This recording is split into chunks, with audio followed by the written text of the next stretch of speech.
வெள்ளாக்குளம் எலும்பு roast, market mutton நெஞ்சு chops, Simmakkal வெங்காய குடல், விளக்குத்தூண் ஜிகிர்தண்டான்னு மதுர உணவுகளை சாப்பிட பாண்டி பஜார் பசும்பொன் ரெஸ்டாரண்ட்டுக்கு வாங்க. நல்ல வெரைட்டியா ருசியா சாப்பிடலாம். Hola! Your dream vacation to Bali starts from rupees 22,999 only with GT Holidays, South India's #1 travel brand. மைனாரிட்டிஸை பாதுகாக்க, குறிப்பா ஹிந்துக்களை பாதுகாக்க மத்திய அரசு என்ன செய்ய போகிறது? ஏற்கனவே ஒரு ஆன்டி இந்தியா சென்டிமெண்ட் ரொம்ப ஸ்ட்ராங்கா போயிட்டு இருக்காங்க. இந்த நேரத்துக்கு இந்திய ராணுவம் போய் நேரடியா அந்த பணியில இறங்கினாங்க அப்படின்னா அது ஒரு மிகப்பெரிய பாதிப்பை நமக்கு தான் ஏற்படுத்தும். அங்க இருக்கக்கூடிய கலவரத்தையும் நம்மளால கட்டுப்படுத்த முடியாது முழு அளவில். அதே சமயம் அங்க இருக்கக்கூடிய மக்கள், பெரும்பான்மையா இருக்கக்கூடிய இஸ்லாமியர்கள் இந்தியாவுக்கு எதிராக கம்ப்ளீட்டா திரும்புறதுக்கான வாய்ப்புகள் அதிகமாக இருக்கு. அப்படியே அனுப்புனா கூட ஒரு பேராமிலிட்டரி ஃபோர்ஸை, law and enforcing agents, police இவங்கள தான் நீங்கள் அனுப்பணுமே தவிர ராணுவத்தை அனுப்ப முடியாது. பட் அது கண்டினியூ ஆயிருந்ததுன்னா யுனைடெட் நேஷன்ஸோட பீஸ் கீப்பிங் ஃபோர்ஸ் அனுப்பலாம். ஸோ அந்த பீஸ் கீப்பிங் ஃபோர்ஸில் இந்தியர்கள் போகலாம். அங்கே மைனாரிட்டிக்கு எந்த டிஃபென்ஸுமே இல்லை அப்படிங்கிற போது ஒரு நடவடிக்கை எடுக்கணும் அப்படிங்கிற ஒரு அழுத்தம் வரதானே செய்யும். இல்லை, அந்த அழுத்தத்தோடைய ட்ரிகர் பாயிண்ட் என்ன அப்படின்றது இருக்கு. ரிப்போர்ட்டடாக 285 இன்சிடென்ட்ஸ் நடந்திருக்கு அகெயின்ஸ்ட் மைனாரிட்டிஸ். அதில் ஒரு 1%, 2% கிறிஸ்தவர்களும் இருக்காங்க. கிறிஸ்தவர்கள் பாப்புலேஷன் ரொம்ப கம்மி தான். பட் அவங்களுடைய புனித தேவாலயங்கள் உடைக்கப்பட்டிருக்கு, அவங்க மேலே தாக்குதல் நடந்திருக்கு. ஸோ 285 இன்சிடென்ட்ஸ் அப்படின்றது அந்த ட்ரிகரா அப்படின்னு கேட்டிங்கன்னா, அந்த ஷேக் ஹசீனா அவர்களுடைய ஆட்சியிலேயே மைனாரிட்டிஸ் மேலே, இந்துக்கள் மேலே தாக்குதல் நடந்திருக்கு. இதோட இதுக்கு ஈக்குவலான தாக்குதல்கள் நடந்திருக்கு. இந்தியாவில் ஒரு சிறுபான்மை சமூகத்தில் இருக்காங்க, அவங்க யாருக்கு ஓட்டு போடுவாங்க அப்படின்னு கேட்டிங்கன்னா ஒரு ஜென்ரலாக ஒரு பேட்டர்ன் கிடைக்கும். அதே தான் அங்கேயுமே இருக்குது. ஸோ அந்த இடத்துல இது ஒரு பிரச்சனையாக வருது. ஷேக் ஹசீனா இல்லை அப்படின்ற போது நான் இட்ஸ் ஃப்ரீ ஃபார் உங்களை இது அடிச்சு இது பண்ணுறோம் அப்படின்ற மாதிரி வருது. இதில் இன்னொரு இன்ட்ரெஸ்டிங் திங் என்னன்னா, நிறைய ஹிந்து மாணவர்களும் இந்த போராட்டத்தில் கலந்துக்கிட்டாங்க. நிச்சயமாக இது பங்களாதேஷுக்கு நல்லது கிடையாது. ஏன்னா இதே ட்ரெண்ட் இன்னொரு ஒரு வருஷம் போச்சுன்னா அங்கே இருக்கக்கூடிய பின்னலாடை உற்பத்தியாளர்கள்லாம் அதிகமாக இந்தியர்கள் தான் இன்வெஸ்ட் பண்ணியிருக்கிறாங்க. பட் ஏதாவது ஒரு மாநிலம், அஸ்ஸாமை கூட இல்லை வெஸ்ட் பெங்காலை கூட இதை உள்ளே இழுத்துட்டாங்க அப்படின்னா படுத்துரும்.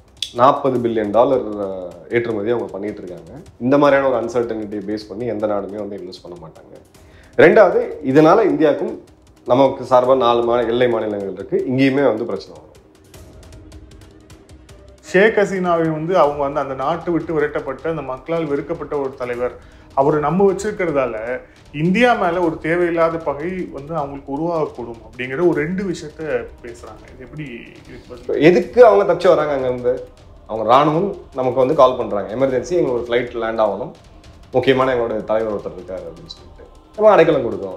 என்ன இப்போ ஆரம்பத்துல வரும்போது அவங்க ஷேக் ஹசீனாங்கிறது கூட நமக்கு இன்ஃபார்ம் இல்ல. ஃபர்ஸ்ட் அவங்க லேண்டிங் பர்மிஷன் தான் கேட்கறாங்க. எதுக்கு அங்க இருந்து வராங்க? அவரோட உயிர் பயம் இருக்கு, அதனால வராங்க. இப்ப அந்த உயிர் பயம்லாம் முடிஞ்சு அங்க ஒரு ஜனநாயகத்தால தேர்ந்தெடுக்கப்பட்ட அரசு வந்துருச்சா? ஆதன் தமிழ் நேயர்களுக்கு அன்பு வணக்கம். இந்த சிறப்பு நேர்காணலில் நம்முடன் இணைந்திருக்கிறார் ஓய்வு பெற்ற இந்திய ராணுவ அதிகாரி, புவியரசியல் ஆய்வாளர் major Madan Kumar sir. Sir வணக்கம். வணக்கம். ஜெயஹிந்த். ஜெயஹிந்த் சார். பங்களாதேஷ் அந்த விவகாரம் தப்பி தொடர்ச்சியா உங்களுடைய பதிவுகள் போட்டுட்டே இருக்கீங்க. இதுல ரொம்ப குறிப்பா இப்ப எழுந்திருக்கக்கூடிய சந்தேகம் என்னவா இருக்கு அப்படின்னா, அங்க இருக்கக்கூடிய மைனாரிட்டிஸ்க்கு பாதுகாப்பு இருக்கா அப்படிங்கிற கேள்வி இருக்கு. அப்புறம் தொடர்ச்சியா வெளிநாடுகள்லயும் இந்துக்கள் போராடுறாங்க அப்படிங்கிற ஒரு விஷயத்தை ஒட்டி நம்ம பாக்குறோம். இப்ப அதை ஒட்டி நிறைய எழக்கூடிய கேள்வி என்னவா இருக்குன்னா, இந்த மைனாரிட்டிஸை பாதுகாக்க, குறிப்பா இந்துக்களை பாதுகாக்க மத்திய அரசு என்ன செய்ய போகிறது அப்படின்ற ஒரு கேள்வி எழுந்திருக்கு. இதுல நம்ம ஸ்ரீலங்கால ஒரு வேற அணுகுமுறை, IPKF அனுப்பி நம்ம இந்திய ராணுவம் நேரடியா போய் தலையிட்டு நிறைய விஷயங்களை செஞ்சு அப்படிங்கிற பாக்குறோம். அந்த மாதிரி எதுவும் செய்ய போதா? இந்திய ராணுவம் போகுமா? இல்ல வேறு என்ன மாதிரி விஷயம் நடக்க வாய்ப்பு இருக்கு? இல்ல, நீங்க 3 விதமா நம்ம இன்டர்ஃபியர் பண்ணலாம் தடுக்கிறதுக்கு. ஒண்ணு, அதற்கு உண்டான குரலை கொடுக்கணும். பிரதமர் அவர்கள் நேரடியாக பேசியிருக்கிறாரு. நம்மளுடைய முக்கியமான சில தலைவர்கள், முதல்வர்கள்லாம் பேசியிருக்காங்க இதை பற்றி. இதோடைய பஸ் கொஞ்சம் அதிகமாகவே இருக்குது. எக்ஸ்டர்னல் அஃபேர்ஸ் மினிஸ்டர் அவங்க எல்லாருமே பேசியிருக்கிறாங்க. ரெண்டாவது, அந்த நாட்டோட நேரடியாக பேச்சுவார்த்தை நடத்துறது. ஸோ இவர் ப்ரொஃபஸர் யூனுஸ் வர்றதுக்கு முன்னாடி அந்த நாட்டில் யாருமே கண்ட்ரோல்லையுமே இல்லாமல் இருந்துச்சு. ஸோ நீங்கள் தெருவில் இறங்கி போராடுறவர்கிட்ட போய் நீங்கள் போய் பேச முடியாது. ஒரு நாடாக நீங்கள் இன்னொரு நாட்டோடைய ஒரு அங்கீகரிக்கப்பட்ட ஒரு ஆர்கனைசேஷனில் தான் நம்ம பேச முடியும். அப்போதைக்கு அவங்க ராணுவம் மட்டும்தான் இருந்துச்சு. ஸோ நான் கேள்விப்பட்ட வரைக்கும் அவங்க ராணுவ தளபதிக்கிட்ட தொடர்ந்து பேசிட்டு தான் இருந்தாங்க. அந்த கலவரம் நடந்து முடிந்து நடந்த 2வது நாள் ஷேக் ஹசீனா அவர்கள் இந்தியா வந்த பிறகு அடுத்த நாள் நம்மளுடைய இராணுவம் அவங்களுடைய இராணுவத்திட்ட நேரடியாக பேசி அதன் பிறகு அவங்களுடைய இராணுவம் வந்து ஒரு 12 அதிகாரிகள் இதுக்காகவே தனியாக நியமித்து அவங்களுக்கு மொபைல் நம்பர் கொடுத்து ஒரு மேஜர் ரேங்க்ல இருக்கக்கூடிய அதிகாரிகள் நியமித்து அந்த நம்பரை வந்து அங்கே இருக்கக்கூடிய ஹிந்துக்களுக்கு கொடுத்தாங்க, உங்களுக்கு ஏதாவது பிரச்சனை இருக்காங்க அப்படின்ட்டு. ஸோ இது மேக்ஸிமம் பார்த்தீங்கன்னா டாக்காவில் வருது. சிட்டகாங் இன்னொரு பெரிய ஊர், குர்லா இன்னொரு பெரிய ஊர், இந்த இடங்கள்ல மட்டும் அவங்க இது பண்ணாங்க. கிராமப்புறங்களில் அங்கே இருக்கவங்களாலேயே எதுவுமே பண்ண முடியாததுக்கு காரணம் என்ன அப்படின்னா போலீஸ் சப்காண்ட் ஆகிட்டாங்க. ஏன்னா அவங்க உயிருக்கு ஆபத்துன்னு இன்னுக்கும் இப்போ பேசக்கூடிய தருணத்துலையுமே அவங்க காவல் நிலையங்களில் முழுசாக அதே காவலர்கள் வந்து இல்லை. போலீஸ் கம்ப்ளீட்டாக போலீஸ் ஒரு இடத்துல பிரேக் டவுன் ஆச்சுனாலே உங்களுக்கு தெரியும் லாண்ட் ஆர்டர் என்ன கதையாகும் அப்படின்னு சொல்லிட்டு 2 முக்கியமான சம்பவங்கள் அந்த நடுவில் நடந்துச்சு. ஒரு ஜெயில் பிரேக் ஒன்று பார்த்தோம். 27 தண்டிக்கப்பட்ட தீவிரவாதிகள் அங்கேருந்து எஸ்கேப்பாக இருக்காங்க, ஒரு 150 பேர். ஸோ இட்ஸ் ஃப்ரீ ஃபார் ஆலாக இருக்குது. இப்போ அந்த இடத்துல கிராமங்களில் நடந்த இன்சிடென்ட்ஸில் எவ்வளோ ரிப்போர்ட் ஆச்சுன்னு கூட நமக்கு வந்து தெரியாது. அந்த மாதிரி நிலைமையில தான் இருக்குது. நகரப்புறங்களில் கூட அந்த வீடியோக்கள் எப்படி வெளியில் வந்ததுன்னா இந்த இன்டர்நெட் மேலே இருந்த தடையை வந்து அடுத்த நாள் அவங்க நீக்கினதுனால அந்த வீடியோஸ் வந்து நம்மளுடைய காட்சிகளுக்கு உலகத்துக்கு தெரிய வந்துச்சு இந்த மாதிரி ஒரு விஷயம் நடந்திருக்கு அப்படின்ட்டு. ஸோ நம்ம இனிஷியலாக அவங்ககிட்ட என்கேஜ் பண்ணோம். அதன் பிறகு யூனுஸ் அவர்கள் வராரு. யூனுஸ் அவர்கள் வந்த பிறகு பிரதமர் அவர் ஒரு ட்வீட் ஒன்று போடுறாரு, உங்களுடைய புது பொறுப்புகளுக்கு என்னுடைய வாழ்த்துக்கள், அங்கே இருக்கக்கூடிய மைனாரிட்டிகள் ஹிந்துக்களுக்கு பாதுகாப்பை உடனடியாக நீங்கள் என்ஷூர் பண்ணுங்க அப்படின்னு சொல்லி அதிகாரப்பூர்வமாக நம்ம வந்து பேசுகிறோம். ஏன்னா அவர் தான் ஒரு அஃபிஷியலாக ரெகக்னைஸ்டான ஒரு தலைவராக நம்ம பார்க்கலாம். இப்போ அவங்ககிட்ட தொடர்ந்து நம்ம பேச்சுவார்த்தைகள் நடத்திக்கிட்டு இருக்கோம். சில முக்கியமான தகவல்கள் யார் டார்கெட் பண்ணுறாங்க அந்த மாதிரியான கிரவுண்ட் லெவல் தகவல்கள் நம்மகிட்ட கொஞ்சம் இருக்குது. அதுவும் வந்து நம்ம அவங்களுக்கு வந்து கொடுத்துருக்கோம். அதை அவங்க இப்போது எடுத்து அவர் போய் அங்கே இருக்கக்கூடிய ஹிந்துக்களை சந்திக்கிறது இந்த மாதிரியான வேலையை வந்து பண்ணார். கடைசியாக நீங்கள் வந்து இராணுவத்தை வைத்து இன்டர்ஃபியர் பண்ணுறது அதோடைய இது ஒரு லாங் டர்மாக, ஏன்னா ஏற்கனவே ஒரு ஆன்டி இந்தியா சென்டிமெண்ட் ரொம்ப ஸ்ட்ராங்காக போயிட்டு இருக்காங்க. இந்த நேரத்துக்கு இந்திய ராணுவம் போய் நேரடியாக அந்த பணியில் இறங்கினாங்க அப்படின்னா அது ஒரு மிகப்பெரிய பாதிப்பை நமக்கு தான் ஏற்படுத்தும்.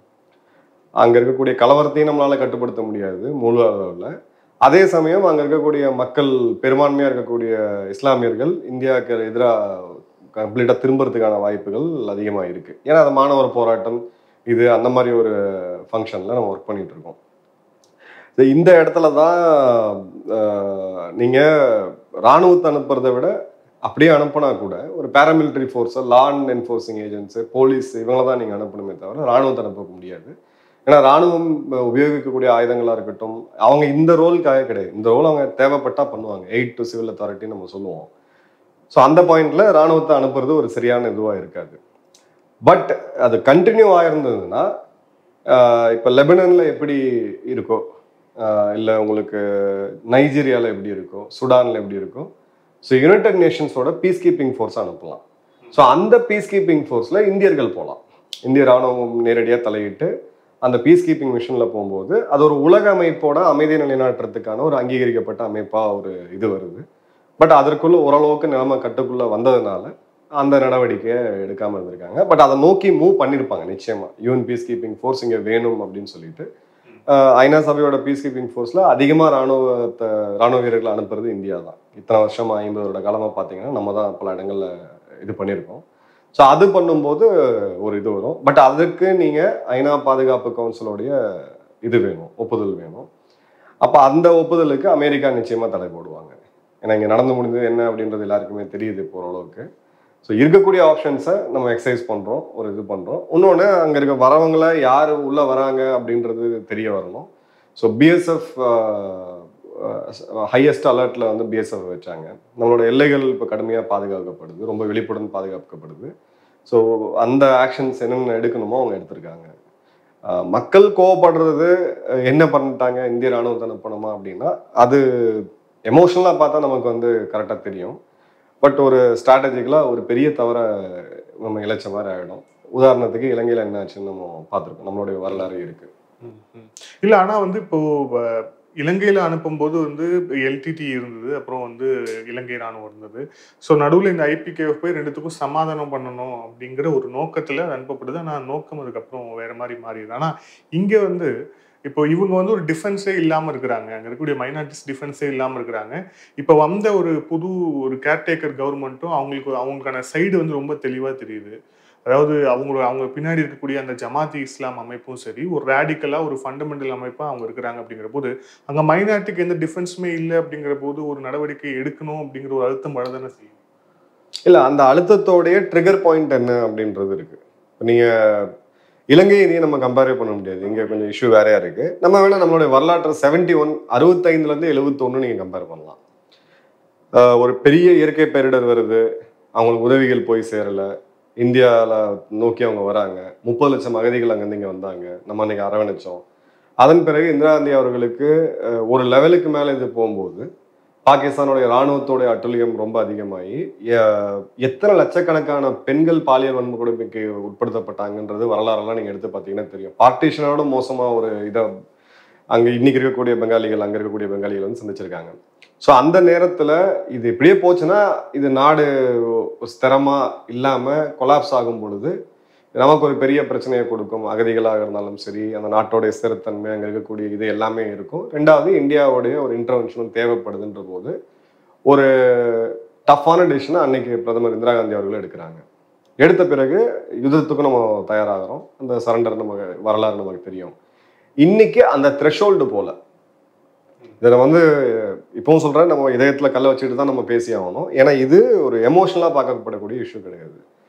ரிப்போர்ட்டடாக 285 இன்சிடென்ட்ஸ் நடந்திருக்கு அகெயின்ஸ்ட் மைனாரிட்டிஸ். அதில் ஒரு 1% 2% கிறிஸ்தவர்களும் இருக்காங்க. கிறிஸ்தவர்கள் பாப்புலேஷன் ரொம்ப கம்மி தான். பட் அவங்களுடைய புனித தேவாலயங்கள் உடைக்கப்பட்டிருக்கு, அவங்க மேலே தாக்குதல் நடந்திருக்கு. ஸோ 285 இன்சிடென்ட்ஸ் அப்படின்றது அந்த ட்ரிகரா அப்படின்னு கேட்டிங்கன்னா அந்த ட்ரிகர் இல்லை. அது இன்னும் அந்த அளவுக்கு போகலை, மோசமாக போகலை அப்படின்ற அளவுக்கு 3 மடங்கு வச்சுக்கலாம். நீங்கள் ஜென்ரலாக ஒரு கான்ஃப்ளிக்ட் ஜோனில் எப்பயுமே அந்த சார்பாக இருக்கக்கூடிய அரசாங்கம் அண்டர் ரிப்போர்ட் பண்ணுவாங்க. கான்ஃப்ளிக்டில் ஒரு ஜென்ரல் யார்ட்ஸ்டிக் வந்து 3 அப்படின்றது நம்ம 9 எடுத்துக்கலாம். ஸோ அதுவுமே பார்த்தீங்கன்னா ஒரு 500-600 இன்சிடென்ட் நடக்குது ஒரு 2-3 நாட்களுக்குள்ள.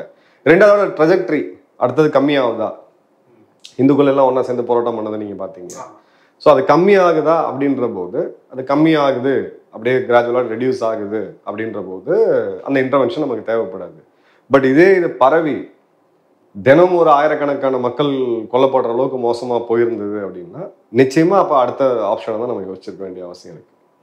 ஏன்னா அதுக்கு மீறி நம்ம இது பண்ண முடியாது. ஒன்றும் ஐநாவை நம்ம ப்ரெஷர் பண்ணணும், ப்ரெஷர் பண்ணி பீஸ் கீப்பிங் ஃபோர்ஸ் அங்கே அனுப்பணும்.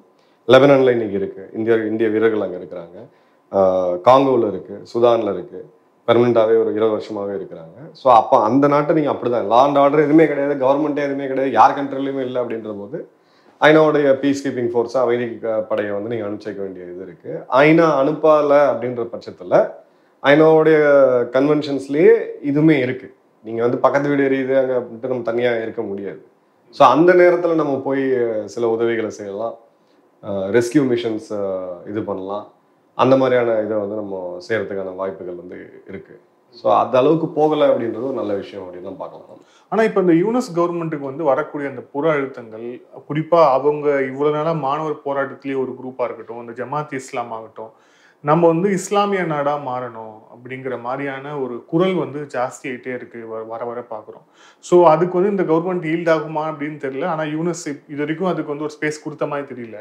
ஆனாலும் வந்து இந்த போராட்டத்தை முதன்மை நிலையில் இருந்து வழிநடத்தியவர்கள் கிட்ட இருந்து இந்த மாதிரியான கோரிக்கைகள் வருது அப்படிங்கிற போது ஒருவேளை அதை நோக்கி பங்களாதேஷ் நகர்ந்துச்சு அப்படின்னா அது வந்து ஒரு ரியல் டைம் ஒரு ஒரு ப்ரோலாங்டு த்ரெட் ஆயிடாது அங்கே இருக்க மைனாரிட்டிஸ்க்கு. இல்லை, இப்போ நீங்கள் பார்க்க வேண்டியது பங்களாதேஷோட வரலாறு நீங்கள் பார்த்தீங்கன்னாலே தெரியும். அந்த காலத்துலேருந்து இப்போ வரைக்கும் அவங்களுடைய இராணுவ ஆட்சி ஒரு 20 வருஷம் இருந்த டைம்லையும் சரி, ஈவன் ஷேக் ஹசீனா அவர்களுடைய ஆட்சியிலேயே மைனாரிட்டிஸ் மேலே, இந்துக்கள் மேலே தாக்குதல் நடந்திருக்கு. இதுக்கு ஈக்குவலான தாக்குதல்கள் நடந்திருக்கு. கலிதா ஜியார்கள் இருந்த போதும் தாக்குதல்கள் நடந்திருக்கு. அங்கே எப்போ வந்தாலும் ஏதாவது பிரச்சனை பெரிய லெவலில் வரும்போது அது இந்துக்களுக்கு எதிராக தான் வந்திருக்கு, நம்ம பார்த்துருக்கோம். அது ஏன் அப்படின்னா 2 ஃபேக்டர் இருக்கு. அங்கே மைனாரிட்டியாக இருக்கக்கூடிய இந்துக்கள் எல்லாருமே அவாமி லீக்கோடைய ஓட் பேங்க்னு தான் அங்கே எல்லாரும் பார்க்குறாங்க. இது ஃபர்ஸ்ட். இதில் பாலிடிக்ஸ் இருக்குது. இது வெறும் இந்து எதிர்ப்பு அப்படி மட்டும் கிடையாது. அங்கே இருக்கக்கூடிய இந்துக்கள் எல்லாருமே அவாமி லீக் ஷேக் ஹசீனாவுடைய வாக்காளர்கள், ஷேக் ஹசீனாவுடைய ஆட்கள் அப்படின்னு சொல்லி பார்க்குறாங்க. அப்போ ஷேக் ஹசீனாவுடைய டைமில் நடந்த அடக்குமுறைகள், அவங்க பண்ண ஆன்டி டெமோக்ராட்டிக் ஆக்ஷன்ஸு, அதுக்கு இவங்க பழியாக வராங்க. இது ஒரு இது இருக்குது. இந்த இடத்துல இந்த காமன் ஃபேக்டர் ஒன்று வருது. ரெண்டாவது மைனாரிட்டின்னு நீங்கள் சொல்லக்கூடிய அந்த இது. ஏன்னா நம்மளுடைய இந்துக்கள் அங்கே வந்து பார்த்தீங்கன்னா நிறைய பேர் பெரிய தொழிலதிபர்களாக இருக்கிறாங்க, பிஸ்னஸ் ஓனர்ஸாக இருக்கிறாங்க, ஷாப் ஓனர்ஸாக இருக்கிறாங்க. ஸோ அது ஒரு ஆங்கிள் வந்து வருது. ஸோ இது 2 ஆங்கிள் சேர்ந்தது தான். இது வெறும் பியூரா ரிலீஜியஸ் மட்டும் நம்ம பார்க்க முடியாது. இப்போ இந்த இடத்துல இந்துக்கள் உதாரணத்துக்கு 2 கட்சியிலுமே இருக்காங்கன்னு வச்சுக்கோங்க, மேபி இந்த அளவுக்கு மோசமாக போயிருக்காது. அவங்க கிளியர் கட்டா அது அப்படிதான் அவங்களுடைய அரசியல். நீ யாரை போய் கேட்டீங்கனாலுமே இப்போ இந்தியாவில் ஒரு சிறுபான்மை சமூகத்தில் இருக்காங்க, அவங்க யாருக்கு ஓட்டு போடுவாங்க அப்படின்னு கேட்டிங்கன்னா ஒரு ஜென்ரலாக ஒரு பேட்டர்ன் கிடைக்கும். அதே தான் அங்கேயுமே இருக்கு. ஸோ அந்த இடத்துல இது ஒரு பிரச்சனையாக வருது. ஷேக் ஹசீனா இல்லை அப்படின்ற போது நான் இட்ஸ் ஃப்ரீ ஃபார் ஆல் உங்களை அடிச்சு இது பண்ணுறோம் அப்படின்ற மாதிரி வருது. இல்லை இன்னொரு இன்ட்ரெஸ்டிங் திங் என்னன்னா, நிறைய ஹிந்து மாணவர்களும் இந்த போராட்டத்தில் கலந்துக்கிட்டாங்க. ஆமா, எதிரான போராட்டத்துல இந்து மாணவர்கள், அவங்க வந்து ஹிந்துக்கள்னு இல்லாம அந்த மாணவர்கள் அந்த வயசுல உண்டான ரெபல் மென்டாலிட்டி, புரட்சி, இந்த மாதிரியான சித்தாந்தங்கள் அதுல ஈர்க்கப்பட்டு அதுல நிறைய பேர் கலந்துக்கிறாங்க. இப்போ என்னுடைய ப்ரெடிக்ஷன் பாத்தீங்கன்னா, யூனுஸ் அவர்களுடைய அரசாங்கமே எத்தனை மாசம் தாக்கு பிடிக்குன்னு சொல்ல முடியாது. இது ஒரு இன்ட்ரீம் கவர்மெண்ட். இப்ப அடுத்தது அவங்க தேர்தலை நோக்கி போய் ஆக வேண்டிய கட்டாயம் இருக்கு. தேர்தலை நோக்கி போகலை அப்படின்ற போது இப்போ அவங்க ஃபார்ம் பண்ண கவர்மெண்ட்ல அந்த ஸ்டூடெண்ட் கோஆர்டினேட்டர்ஸ் 2 பேர் பசங்க இருக்கிறாங்க. மாணவர்கள் அரசியலுக்கு நிச்சயமா வரணும். நீங்க எப்படி ஒரு கம்பெனியில போய் ஒரு ஜாயின் பண்ணி ஒரு மேனேஜரா ஜாயின் பண்ணி அப்புறம் நீங்க தலைமைக்கு வரீங்களோ அந்த ட்ரெஜெக்டரி இருந்தாதான் கரெக்டா இருக்கும். நீங்க ஸ்ட்ரெயிட்டாவே 25 வயசுல உங்களை போய் நான் ஃபாரின் பாலிசியை ஹேண்டில் பண்ணுங்க, உங்களுக்கு இப்போ உங்களுக்கு கல்வியோடைய அந்த தகுதியும் இல்லாம வெறும் உங்களுடைய ஒரு ஸ்ட்ரீட் ப்ரொட்டஸ்ட் அந்த எனர்ஜியை மட்டும் வச்சுட்டு பண்ணீங்கன்னா அது வந்து பண்ண முடியாது. அப்போ இந்த கவர்மெண்ட்ல இப்போ 3 விஷயங்கள் நடந்துட்டு இருக்கு. ஒன்று ஜமாத்தி இஸ்லாமி, அவங்க முதல்ல இருந்தே அதுக்கு தான் போராடிக்கிட்டு இருக்காங்க. அது இன்ஃபேக்ட் அன்னைக்கு ஒருங்கிணைந்த இந்தியாவில் உருவான ஒரு அமைப்பு தான் அது. பாகிஸ்தான்லையுமே இன்னைக்கு இருக்கிறாங்க. பாகிஸ்தான்லேயும் அவங்க அதுதான் சொல்றாங்க, இது வந்து ஜனநாயகம்லாம் வேலைக்கு ஆகாது. அவங்களோட சித்தாந்தம் என்னன்னா, ஒரு கடவுளோட ஆட்சி தான் இங்கே நடக்கணும், ஷரியாப்படி தான் நடக்கணும், மனிதனுக்கு ஆள்றதுக்கான தகுதி கிடையாது, மனிதனுடைய சட்டங்கள் இங்கே வந்து செல்லாது அப்படின்றது அவங்க சித்தாந்தம். அதை அவங்க அங்கேயே தான் பேசிக்கிட்டு இருக்காங்க. ஜமாத்தி இஸ்லாமி பாகிஸ்தானை டேக் ஓவர் பண்ணிடுச்சானே கிடையாது, ஒரு ஃப்ரிஞ்ச் பார்ட்டியாக தான் அங்கே இருக்கு. அதே மாதிரி தான் இங்கேயுமே பங்களாதேஷ்லையுமே அதை விட கொஞ்சம் பெருசாக இருக்கீங்க. ஒரு 20 எம்பிக்கள் வைத்து இருக்கக்கூடிய ஒரு இதுவாக இருக்கு. பல வருடம் தடை செய்யப்பட்ட அமைப்பாக தான் இருந்துச்சு. ஸோ அவங்க ஒரு இதில் புஷ் பண்ணுறாங்க. அவங்களுக்குள்ளேயே வந்து பொலிட்டிக்கல் பவரில் இருக்கிறவங்க ஜனநாயக முறைப்படி எம்பிஸ் அவங்க இதை கால்ஃபார் பண்ணல. அதே பார்ட்டியில் பாலிடிக்ஸில் இல்லாமல் இருக்கவங்க சித்தாந்தம் பேசக்கூடியவங்க மட்டும் அவங்க அதை வந்து கால்ஃபார் பண்ணுறாங்க. அதே மாதிரி நீங்கள் அடுத்தது பிஎன்பிக்கு வந்தீங்கன்னா, பங்களாதேஷ் நேஷனல் பார்ட்டி கலிதாசியா அவர்களுக்கு வந்தீங்கன்னா, அங்கே என்ன பிரச்சனைன்னு பார்த்தீங்கன்னா, கலிதாசியா அவர்களுடைய உடல்நிலை நிச்சயமாக அவங்க வந்து தலைமையேற்கிறதுக்கான நிலைமையில அவங்க இல்லை. அவங்க அதை தெளிவாகவே இன்டெரக்டாக சொல்லிட்டாங்க. ஆனால் தங்களுக்கு கிடைச்ச ஒரு கோல்டன் ஆப்பர்ச்சுனிட்டியாக பார்க்குறாங்க. பொலிட்டிக்கல் ஸ்பேஸை யாரும் வேக்கமாக விட்டு போக மாட்டாங்க. இப்போ கலிதாசியா அவர்களை எடுத்துட்டு வேற யாராவது அந்த பார்ட்டியை ரன் பண்ண முடியுமா அப்படின்னா அந்த ஷூ ரொம்ப பெருசு. அந்த இடத்துல பர்சனாலிட்டி ஓரியன்டாக தான் போயிருக்கு. தமிழ்நாட்டில் நம்ம அவர்கள் பார்த்துருக்கோம், கலைஞர் கருணாநிதி அவர்களுடைய ஒரு ஆளுமை, இந்த பக்கம் பார்த்தீங்கன்னா ஜெயலலிதா அவர்களுடைய ஆளுமை. இந்த 2 தான் பிரைம். அதுக்கு நடுவில் கட்சி இருக்கு, சிம்பிள் இருக்காதான் இருந்தாலுமே இது பர்சனாலிட்டி பேஸ்ட் அரசியலாக தான் நம்ம பார்த்துருக்குறோம். இதே மாதிரி தான் அங்கேயுமே இருக்கு. 20 வருடம் நம்ம மாறி மாறி அவங்க தான் ஆட்சி செஞ்சிருக்கிறாங்க.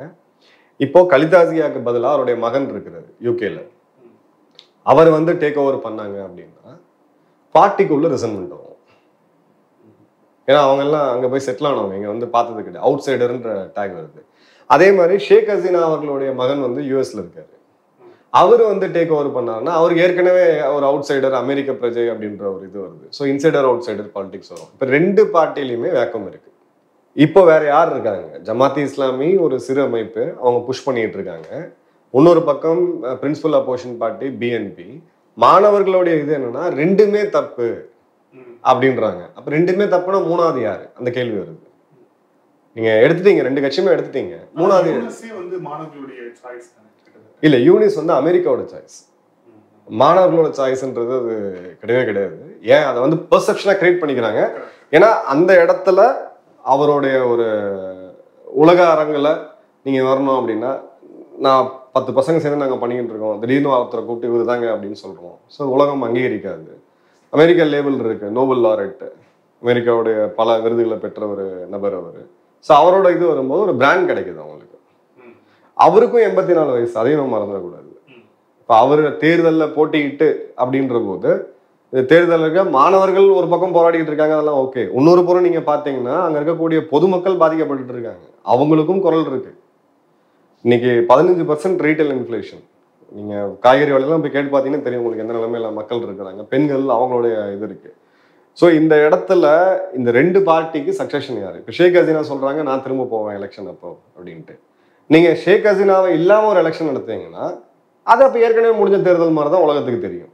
பிஎன்பி இல்லாம ஒரு தேர்தல் அவங்க நடத்தினாங்க, அப்போ இதுக்கு என்ன வித்தியாசம்? பாகிஸ்தான்ல பிடிஐ இல்லாம ஒரு தேர்தல் அவங்க நடத்தினாங்க, அப்போ இது இருக்கு. இப்போ இதுல முக்கியமான எஸ்டாப்ளிஷ்மெண்ட் பாத்தீங்கன்னா அவங்களுடைய ராணுவம். இவங்க பாகிஸ்தான் அளவுக்கு வெளிச்சத்துக்கு வர மாட்டாங்க அவங்க ராணுவம், ஆனா அவங்களோட ஒரு பெரிய லெவல்ல இருக்கு. மாணவர்கள் என்ன சொல்றாங்கன்னா இங்க இருந்து தப்பிச்சு இந்த எரியிற எண்ணெயில இருந்து தப்பிச்சு இதுல குச்சோன்னு சொல்லுவாங்க பாத்தீங்களா, அந்த மாதிரி போயிடக்கூடாது, ராணுவம் அரசாங்கத்துக்குள்ள வரக்கூடாதுன்னு அவங்க பேசிட்டு இருக்காங்க. ஸோ இது கம்ப்ளீட்டா ஒரு கியாஸ் இருக்கு. இப்போ இது எங்கேயாவது போய் புதுசா தலைவர்கள் உருவாகி இல்ல இந்த எக்ஸ்பெரிமெண்ட்டே வேலைக்கு ஆகலப்பா, நாடு ரொம்ப மோசமா போயிடுச்சு, பழையபடி இந்த இரு கட்சி அரசியலுக்கே வந்துருவோம் அப்படி ஏதாவது பிரைம் மினிஸ்டரோட பவரை கம்மி பண்ணி, இலங்கையில பாத்தீங்க அந்த போராட்டத்துக்கு பிறகு பிரசிடென்ஷியலோட பவரை கம்மி பண்ணி இவ்வளவு அதிகாரம் ஒருத்தர்கிட்ட இருக்கக்கூடாது அப்படின்னு சொல்லக்கூடிய இதை பார்த்தோம். உலகப்போர் 2க்கு அப்புறம் பாத்தீங்கன்னா ஐரோப்பால இதுதான் நடந்துச்சு. இல்ல ஒரு ஸ்ட்ராங் கவர்மெண்ட் வரக்கூடாது, வந்தா போர் வந்துடும் அப்படின்ற மாதிரியான சில கரெக்ஷன்ஸ் பண்ணுவாங்க. ஸோ அந்த ஃபேஸ்ல தான் இருக்கு. இது கிளியர் கட்டா இன்டெஃபினட்டா தான் இருக்கு. திரும்பவும் சொல்றேன், எழுதி வச்சுக்க, ப்ரொஃபசர் யூனுஸ் அவர்களுடைய அரசு ரொம்ப நாள் தாக்கு பிடிக்கிறது கஷ்டம்.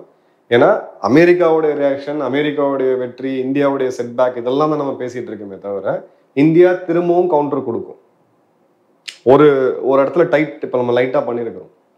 அவங்களுடைய எலக்ட்ரிசிட்டி இங்கேருந்து போயிட்டு இருக்கு, கணிசமான மின்சாரம் இங்கேருந்து போயிட்டு இருக்கு, அதை இப்போ நம்ம டைட் பண்ணியிருக்கிறோம், சில நிபந்தனைகளை வச்சிருக்கோம். சைனாவுடைய கோடிக்கணக்கான இன்வெஸ்ட்மெண்ட் இருக்கு, சைனா வேடிக்கை பார்த்துட்டு இருக்காது, ஏன்னா அவங்களுக்கும் இது ஒரு முக்கியமான ஒரு கேந்திரம் இது. ஓகே, இது 2மே இருக்கு. அமெரிக்கா எதுக்காக இதை பண்ணாங்க? சென்ட் மார்டின் ஐலண்டுக்காக பண்ணாங்க, அவங்களோட இது இடம் வேணும்னு பண்றாங்கன்னு சொல்லிட்டு. நாளைக்கு அவங்க ஒரு மிலிட்டரி பேஸ் அங்க எஸ்டாப்ளிஷ் பண்றாங்கன்னா சீனா இந்தியா சும்மா இருக்குமா? இல்ல அந்த மக்கள் அதை ஏத்துக்குவாங்களா? இல்ல யூனிஸ்க்கு எதிராக அந்த அரசியலை திரும்ப ஷேக் ஹசீனா திருப்பிட மாட்டாங்களா? இதைத்தான் நான் அன்னைக்கு சொன்னவங்களே, என்னை கவுத்ததே இப்படிதான், அப்படியே விக்டம், இது எல்லாம் மாறும் உங்களுக்கு.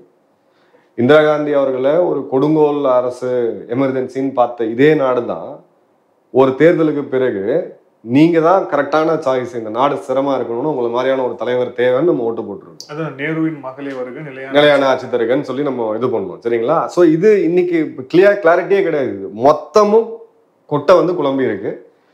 நிச்சயமா இது பங்களாதேஷுக்கு நல்லது கிடையாது. ஏன்னா இதே ட்ரெண்ட் இன்னொரு 1 வருஷம் போச்சுன்னா அங்க இருக்கக்கூடிய பின்னலாடை உற்பத்தியாளர்கள்லாம் அதிகமா இந்தியர்கள் தான் இன்வெஸ்ட் பண்ணியிருக்கிறாங்க. இங்க ஏதாவது ஒரு ஸ்டேட், மத்திய பிரதேஷோ ஒடிசாவோ இல்ல தமிழ்நாடோ, இது தமிழ்நாட்டில் இன்னைக்கு இருக்கக்கூடிய நிலைமையில மின்சார கட்டணம் ரொம்ப ஜாஸ்தி, அந்த இதுல பண்ண ரியல் எஸ்டேட் கார்டு ஜாஸ்தி. பட் ஏதாவது ஒரு மாநிலம், அசாமை கூட இல்ல வெஸ்ட் பெங்கால கூட இதை உள்ள இழுத்துட்டாங்க அப்படின்னா படுத்துரும்.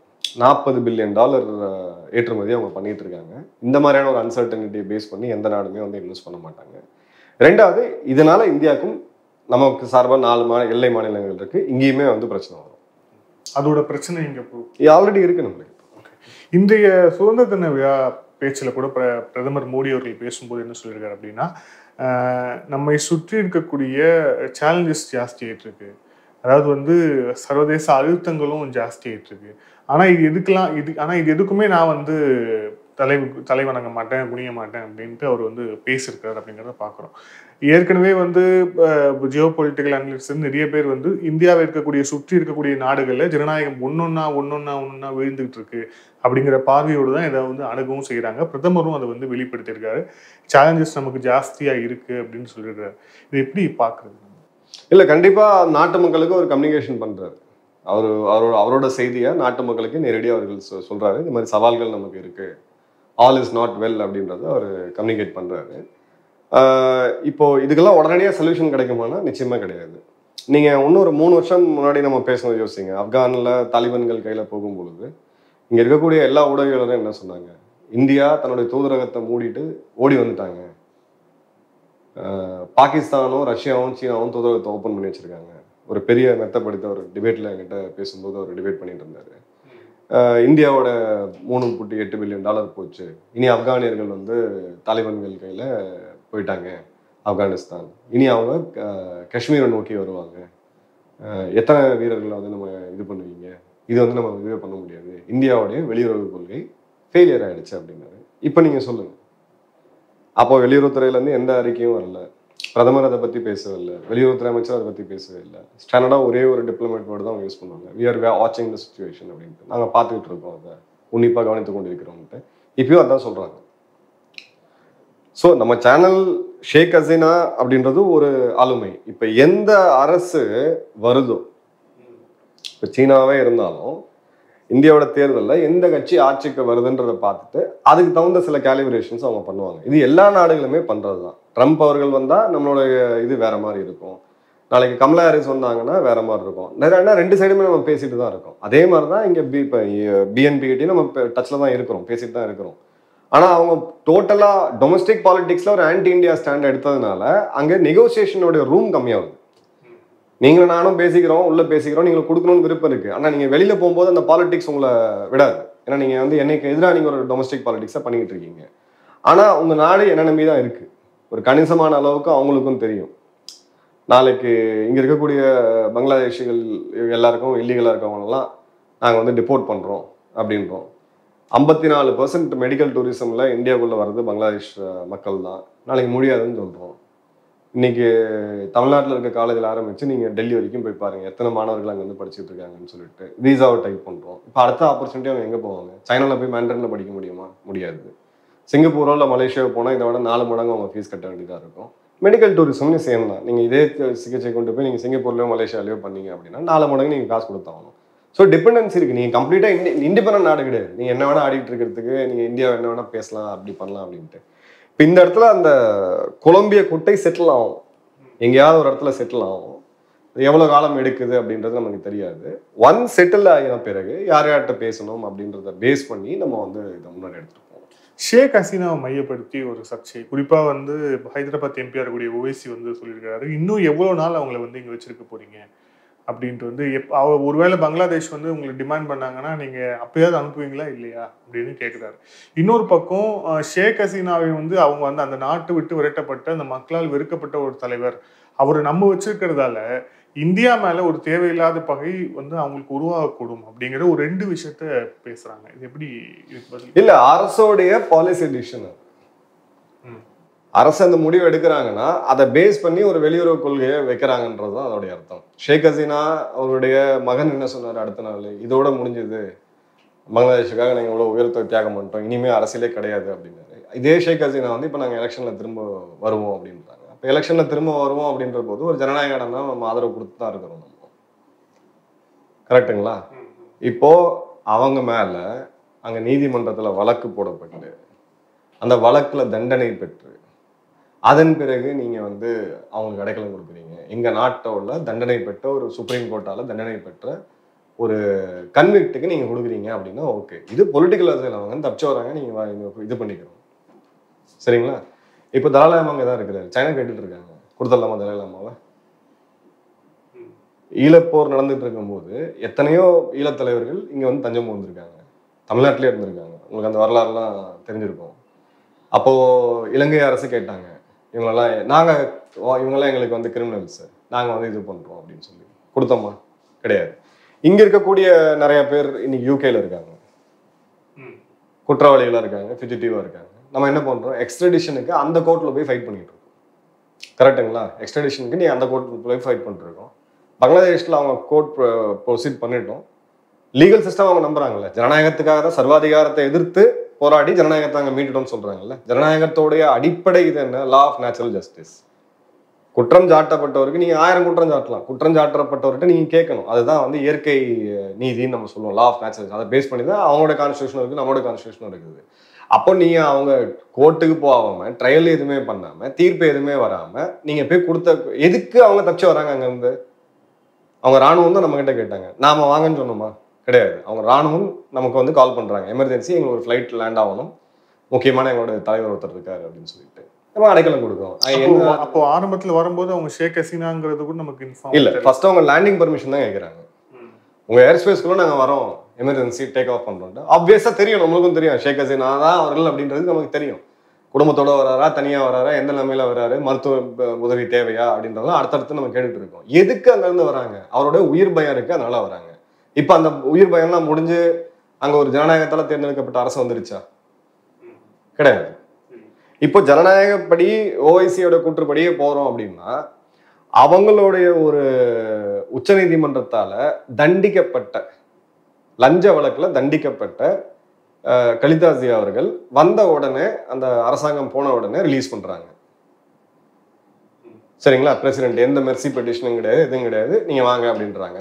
இதுக்கு முன்னாடி ஜமாத்தி இஸ்லாமியில இருந்த பல தலைவர்கள், சார்ஜ் ப்ரூவன் சார்ஜ்ல இருந்தவங்க, ஷேக் முஜிபுர் ரஹ்மான் கொலை வழக்கில் சம்மந்தப்பட்டவங்க பல பேர் நீங்கள்லாம் ஓவர் நைட்டில் ரிலீஸ் ஆகிறாங்க. அப்போ எதை பேஸ் பண்ணி நீங்கள் வந்து அனுப்புவீங்க? யார்கிட்ட போய் நீங்கள் அனுப்புவீங்க அப்படின்ற ஒரு கேள்வியில் தான் இல்லைங்களா உங்களுக்கு? இப்போ இதே ஓஐசி தானே சொன்னார், சிஏக்கு எதிராக இருந்தார். இல்லை அனைத்து சமூக மக்களும் நீங்கள் அலோவ் பண்ணணும், அது எப்படி நீங்கள் வந்து ஒரு நாட்டுடைய மைனாரிட்டி மட்டும்தானேன்ட்டு. இப்போ அவரோட பேச்சுக்கு அவர் இதாக இருக்குன்னா கிட்டத்தட்ட சிஏ மாதிரியான ஒரு இது தானே இது. அப்போ உங்களோட இஸ்லாமிய சகோதரி நீங்கள் எதுக்குறீங்களா? அப்போ பாலிடிக்ஸ் தான் நீங்கள் பண்ணுறீங்க. பொலிட்டிக்கல் ஸ்பீச்சை தான் நம்ம பார்க்கணுமே தவிர இதில் வந்து ஒரு லாஜிக் ரேஷனல் வந்து நிச்சயமாக கிடையாது.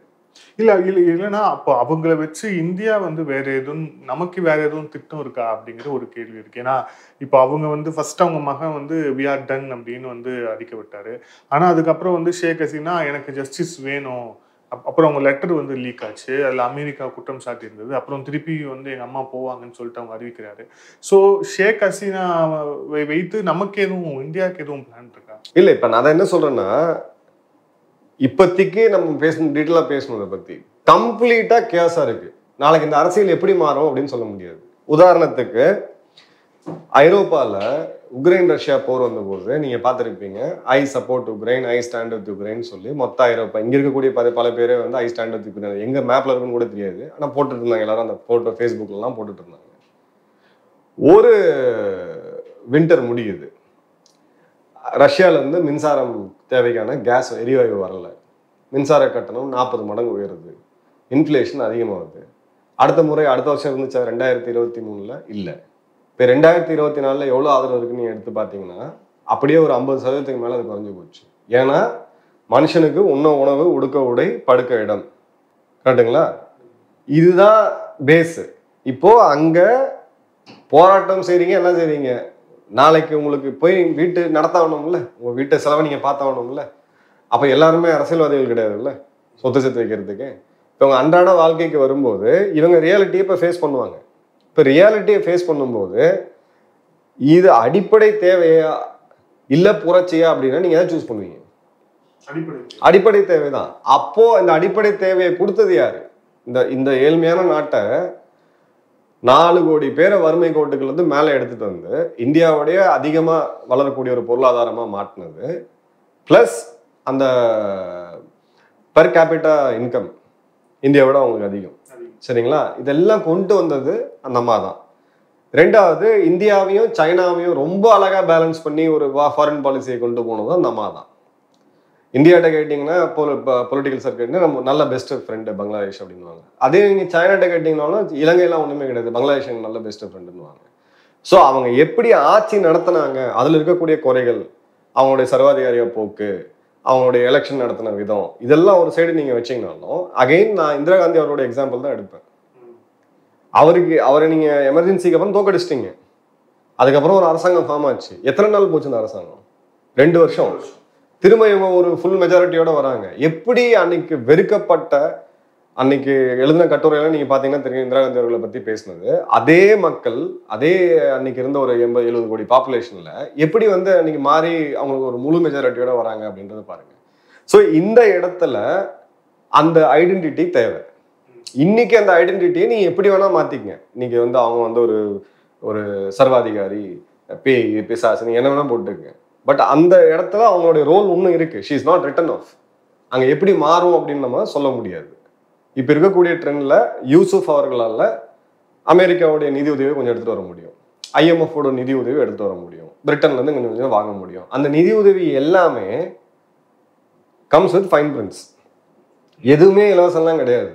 நம்ம மக்கள் மைண்ட்ல அது போகணும், இவங்க இலவசம் எதுவுமே கிடையாது. அரசாங்கம் உங்களுக்கு கொடுத்தாலும் இலவசம் கிடையாது, உங்களுக்கு வந்து ஐநா சபையிலேருந்து வந்தாலும் அது இலவசம் கிடையாது. அப்போ வேற இடத்துல நீங்கள் ஸ்ட்ராட்டஜிக்காக சில கால்குலேஷன்ஸ் அவங்க பண்ணுவாங்க. அதை பண்ணும்போது இத்தனை நாள் உங்களுக்கு அதிகமாக இன்வெஸ்ட்மெண்ட்ஸ் கொடுத்த சீனா சும்மா இருக்குமா? It becomes a play ground. அந்த இடத்துல இந்த நேரத்தில் இளைஞர்கள் இவ்வளோ அதிகமாக வாழக்கூடிய நாட்டில் அது தேவையா? இப்போ போய் கேட்டால் உணர்ச்சி பூர்வமாக என்ன சொல்லுவாங்க, எங்கள் நாடு நாங்கள் பார்த்துக்கிறோம், நாங்கள் வந்து விடுதலை பெற்று விட்டோம் அப்படின்வாங்க. 2 வருஷம் கழிச்சு பேசுவோம், இன்னும் 1 வருஷம் கழிச்சு நம்ம பேசுவோம், இதே காலங்களில் நம்ம பேசுவோம், பங்களாதேஷ் மக்கள் என்ன பேசுகிறாங்கன்னு பேசுவோம். நிதர்சனம் இதுதான். ஸோ அப்போ ரிட்டர்ன் ஆஃப் பண்ண முடியாது அவங்கள. ஸோ ஒருவேளை அந்த அங்கே நிலைமை மாறும்போது ஷேக் ஹசீனாவே பெட்டர் அப்படிங்கிற ஒரு சூழ்நிலை கூட அவங்க நகரக்கூடும்.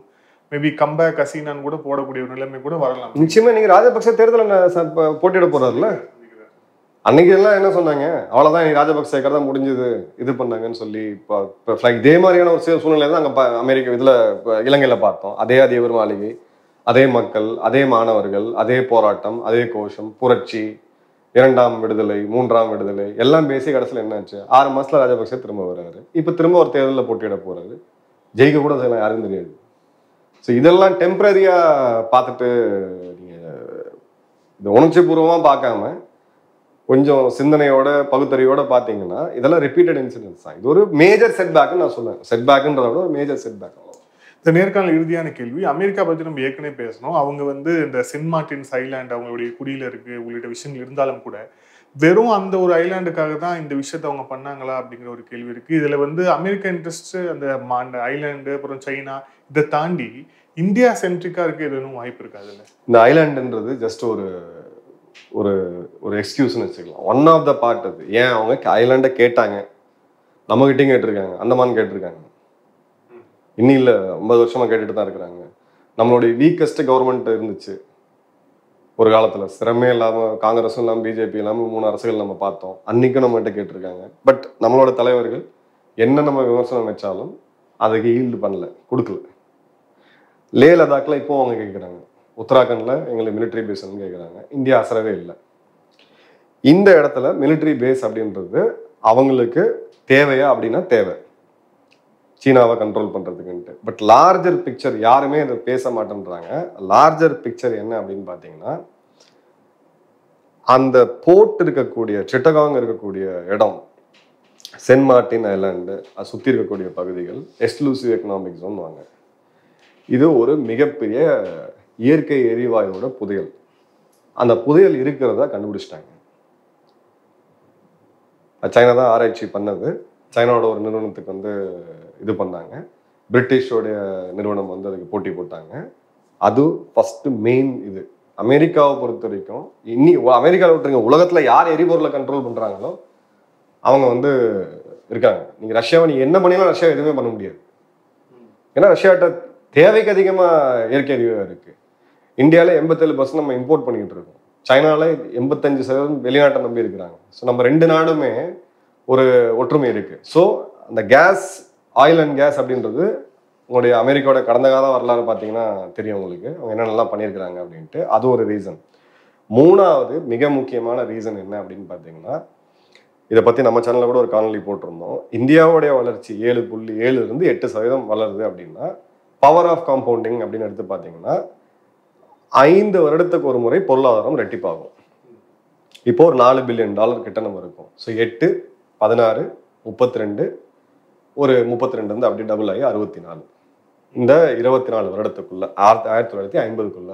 இதுக்கு நடுவில் 2 போர் வருது, ஒரு அரசியல் சிறத்தன்மை இல்லாமல் இருக்கு, 3 இயற்கை பேரிடர், ஏதோ ஒரு காரணங்கள்னு வச்சுக்கங்களேன். அப்படி இப்படி பார்த்தீங்கன்னா கூட ஒரு $50 பில்லியன் எக்கனாமியா இந்தியா மாறிடும் ஒரு யங் பாப்புலேஷனோட.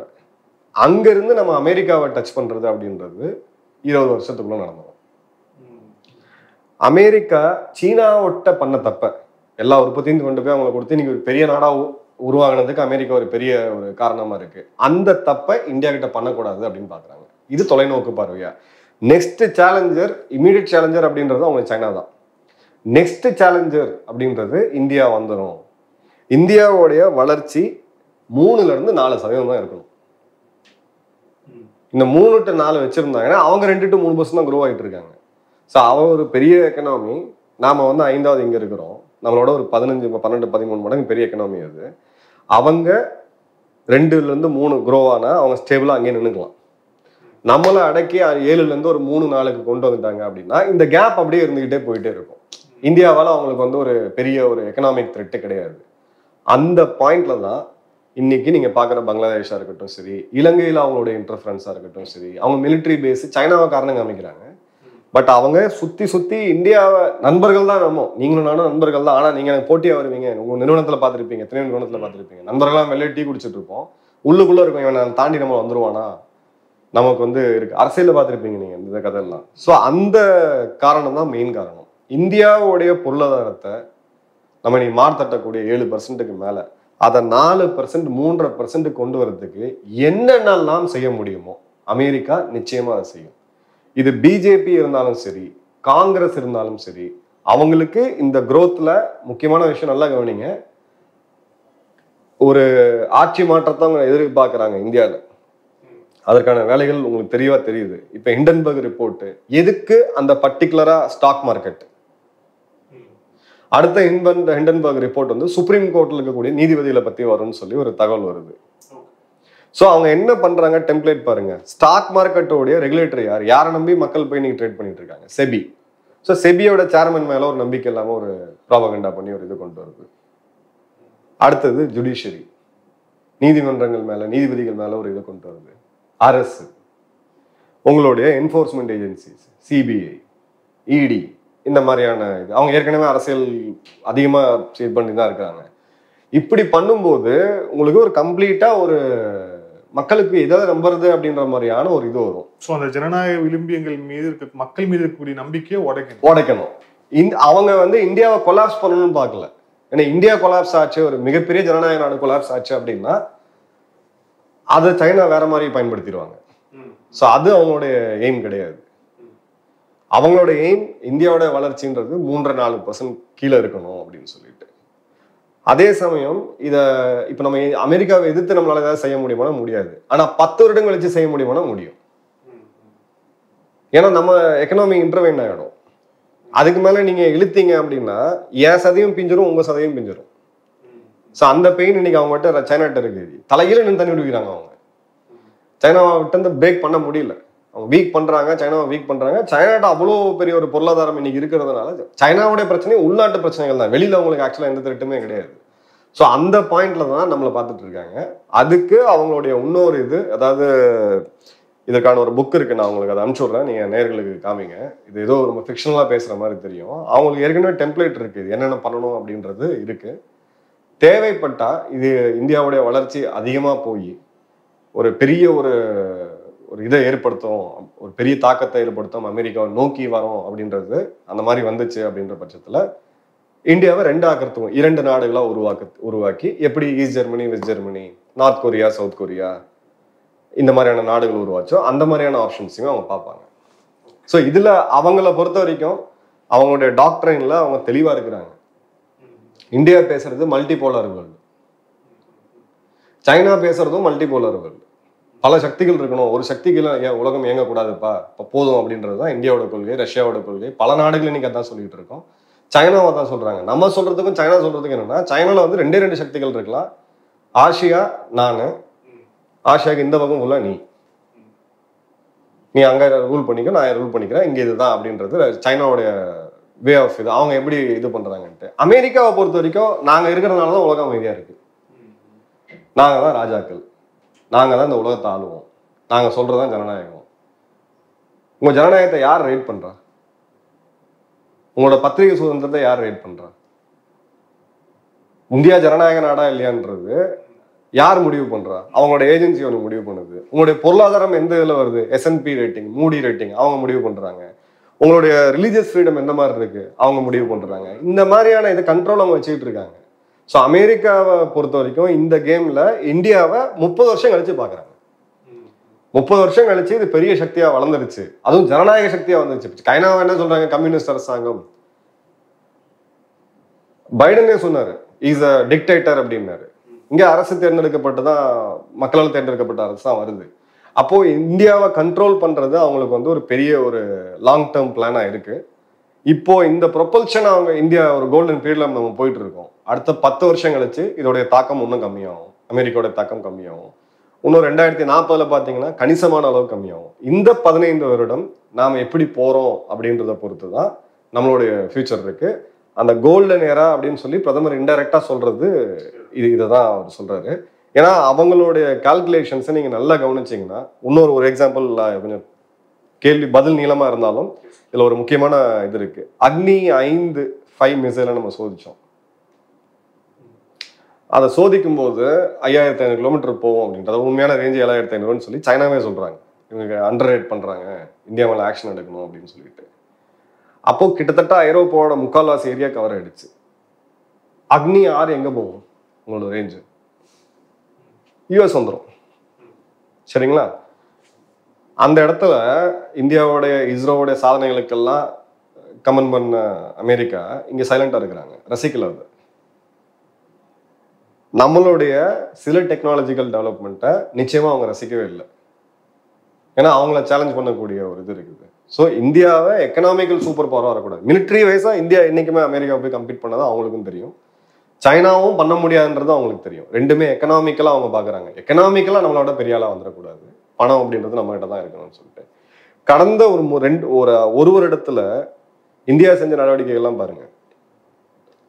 ரூபாய் கொடுத்து வாங்குறது, நம்ம டீலாலரேஷன் பண்ணிக்கிட்டே இருக்கோம். நேரடியா அமெரிக்காவுக்கு எதிராக இந்தியா ஆக்ஷன் பண்ணிட்டு இருக்கு. அவங்க உட்காந்துட்டு இருப்பாங்களா? கண்டிப்பா உட்கார மாட்டாங்க.